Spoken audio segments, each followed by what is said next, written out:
So hello viewers, welcome to my YouTube channel Medisafe medicine. आज के इस video में जानने वाले हैं बलगम या फिर सूखी खांसी जैसी इन समस्या में कौन सी दवाई यूज करनी चाहिए, इसके कैसे उपयोग करना है, इसके उपयोग करने के बाद क्या फ़ायदे हो सकते हैं, कितनी मात्रा में लेनी चाहिए और इसके क्या साइड इफ़ेक्ट हो सकते हैं, इसके बारे में जानने वाले हैं। सो इससे पहले आप मेरे चैनल पर नए तो चैनल को सब्सक्राइब कीजिए, साथ ही बेल आइकन को दबा दीजिए ताकि आगे वाले वीडियो के नोटिफिकेशन की जानकारी आपको मिल जाए। तो चलिए जानते हैं इनके बारे में।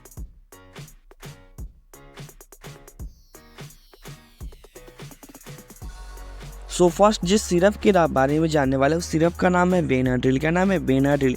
ये जो बेनाड्रिल सिरप होता है ये एक एलोपैथिक मेडिसिन होता है जो कि एंटी हिस्टामिन होता है, साथ ही एंटी एलर्जिक और एंटी कोल्ड भी होता है। एंटी हिस्टामिन, एंटी एलर्जिक और एंटी कोल्ड भी होता है।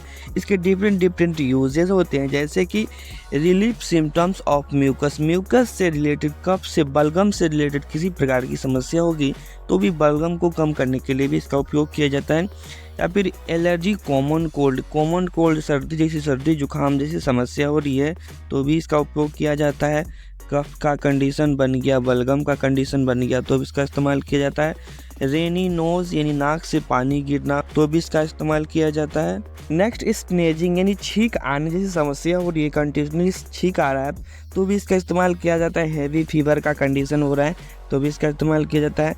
लंग्स इन्फेक्शन, लंग्स में किसी प्रकार का, फेफड़े में किसी प्रकार का इन्फेक्शन हो गया तो भी इसका इस्तेमाल किया जाता है। नेक्स्ट इसका उपयोग रेस्पिरेटरी ट्रैक इन्फेक्शन, श्वास पथ में किसी प्रकार का इन्फेक्शन हो गया तो इस कंडीशन में इसका इस्तेमाल कर सकते हैं।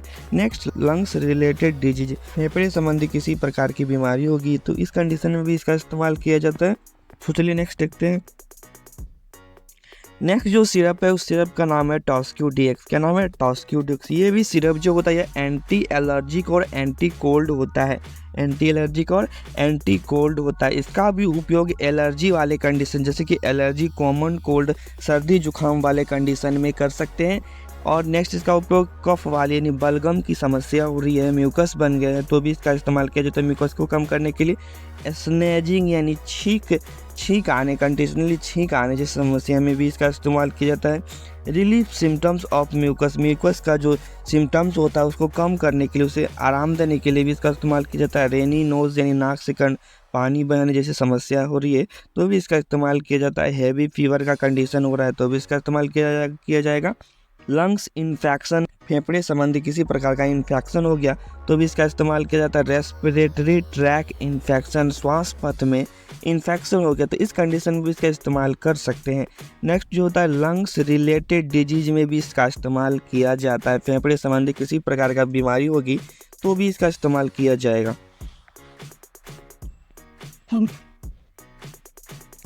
सो नेक्स्ट जो जानने वाला है वो सिरप नहीं, वो टैबलेट। यहाँ पे आपको सिरप लिखा गया तो यहाँ पे टैबलेट के बारे में जानने वाली। ये जो टैबलेट होता है ये एंटी एलर्जिक और एंटी कोल्ड होता है। इसका नाम मोन्टिना एल है। ठीक है, ठीक। इसमें जो मेन कंपोजिशन पाया जाता है मोन्टेल्यूकार्ड सोडियम और लेवोसिट्रिजिन हाइड्रोक्लोराइड पाया जाता है। इसका नाम मोन्टिला एल होता है। इसमें 10 टैबलेट होता है। ठीक है, ये इसका जो इस्तेमाल होता है एलर्जी के कंडीशन में, एलर्जी, कॉमन कोल्ड का कंडीशन बन गया, सर्दी जुकाम का कंडीशन हो रहा है तो भी इसका इस्तेमाल किया जाता है। और स्नेजिंग के कंडीशन में भी इसका इस्तेमाल किया जाता है। साथ ही रेनी नोज, नाक से पानी बहने जैसी समस्या हो रही है तो भी इसका इस्तेमाल किया जाएगा। और लंग्स इन्फेक्शन में भी इसका इस्तेमाल किया जाता है। रेस्पिरेटरी ट्रैक इन्फेक्शन, सांस पथ में, श्वसन पथ में इन्फेक्शन हो जाना तो भी इसका इस्तेमाल किया जाएगा उसे हील करने के लिए। नेक्स्ट जो इसका इस्तेमाल किया जाता है लंग्स रिलेटेड डिजीज की, फेफड़े संबंधी किसी प्रकार का बीमारी होगी, इन्फेक्शन हो गया तो इस कंडीशन में भी इसका इस्तेमाल कर सकते हैं। और अस्थमा के कंडीशन में भी इसका इस्तेमाल किया जाता है, जिसको दम्मा भी बोलते हैं।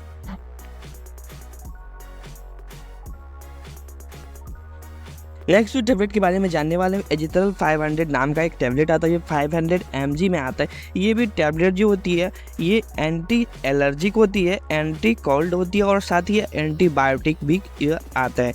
तो ठीक है, इसके जो यूज होते हैं जैसे कि रिलीफ ऑफ सिम्टम्स, म्यूकस से रिलेटेड जितने भी सिम्टम्स होते हैं उसको ठीक करने के लिए भी इसका इस्तेमाल किया जाता है। ठीक है, बलगम से रिलेटेड और एलर्जी, कॉमन कोल्ड का समस्या हो रही है तो भी इसका इस्तेमाल किया जाता है। कफ का सिम्टम्स देखने को मिल रहा है तो भी इसका इस्तेमाल किया जाएगा।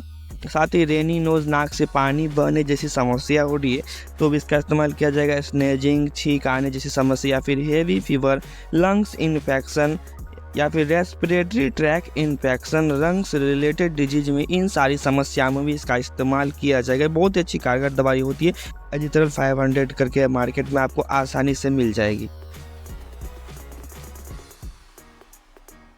नेक्स्ट जिस सिरप के बारे में जानने वाले हैं उस सिरप का नाम कॉफलेट है। ये भी एक प्रकार की हिमालय कंपनी की एक आयुर्वेदिक मेडिसिन होती है। ये भी एक एलर्जिक और एंटी कोल्ड मेडिसिन होती है। एक नेचुरल बनाने वाली दवाई होती है।